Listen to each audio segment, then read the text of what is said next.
മഹാരാഷ്ട്രയിലേക്ക് പോയാൽ അവിടെയും കനത്ത മഴ തുടരുകയാണ്. മുംബൈയിൽ റെഡ് അലർട്ട് പ്രഖ്യാപിച്ചു. ലോക്കൽ ട്രെയിൻ സർവീസുകൾ പലയിടത്തും തടസ്സപ്പെട്ടു. അന്ധേരി, മിലാൻ, സബ്വേ തുടങ്ങിയ പ്രധാന റോഡുകളെല്ലാം വെള്ളപ്പൊക്കത്തെ തുടർന്ന് അടച്ചുപൂട്ടി. മറൈൻ ഡ്രൈവ്, അന്ധേരി എന്നിവിടങ്ങളിൽ മരങ്ങൾ കടപുഴകി വീണു.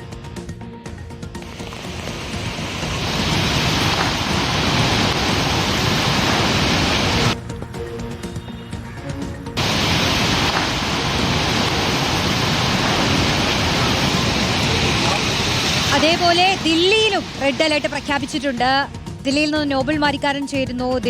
നോബിൾ, ഇപ്പോൾ കാലാവസ്ഥ വളരെ മോശമാണല്ലേ? മഴ മാത്രമല്ല, ശക്തമായ കാറ്റുമുണ്ടോ? എന്താണ് സാഹചര്യം?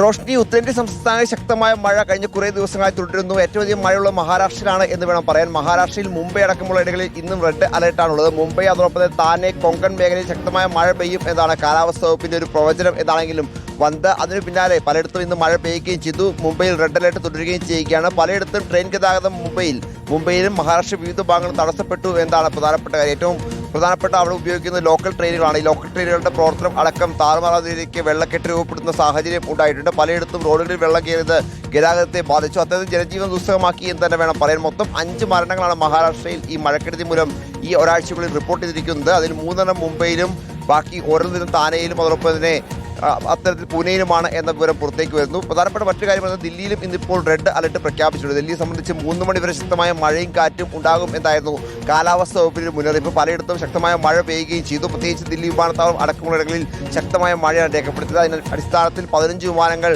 വഴിതിരിച്ചുവിടുന്ന സാഹചര്യം ഉണ്ടായി. ലക്നൌവിലേക്കും ഒപ്പം ജയ്പൂരിലേക്കുമാണ് വിമാനങ്ങൾ വഴിതിരിച്ചുവിട്ടത്. അതിൽ 10 ആഭ്യന്തര സർവീസുകളും 5 അന്താരാഷ്ട്ര സർവീസുകളുമാണ് എന്താണ് നമുക്ക് വിവരം എന്താണെങ്കിലും ഉള്ളത്. നിലവിൽ ഇപ്പോൾ എന്തായാലും ദില്ലിയിൽ മഴ മാറി നിൽക്കുന്നത്. പക്ഷേ പലയിടങ്ങളിലും മഴ ഉണ്ട് എന്ന സൂചനയും പുറത്തേക്ക് വരുന്നുണ്ട്. അതോടൊപ്പം തന്നെ ഛത്തീസ്ഗഡ് അടക്കമുള്ള ഇടങ്ങളിലും ശക്തമായ മഴ ഉണ്ട് എന്നാണ് വിവരം ഉള്ളത്. എന്താണെങ്കിലും നിലവിലത്തെ സാഹചര്യത്തിൽ കഴിഞ്ഞ കുറേ ദിവസമായി തുടരുന്ന മഴ അത് പല തരത്തിലും പ്രത്യേകിച്ച് വലിയ തരത്തിൽ ഉത്തരേന്ത്യൻ സംസ്ഥാനങ്ങളിലെ ജനജീവിതത്തെ ബാധിച്ചിട്ടുണ്ട് എന്നാണ് യാഥാർത്ഥ്യം. റോഷനി, ശരി. നോബിൾ മാരിക്കാരനാണ് വിശദാംശങ്ങൾ നൽകിയത്.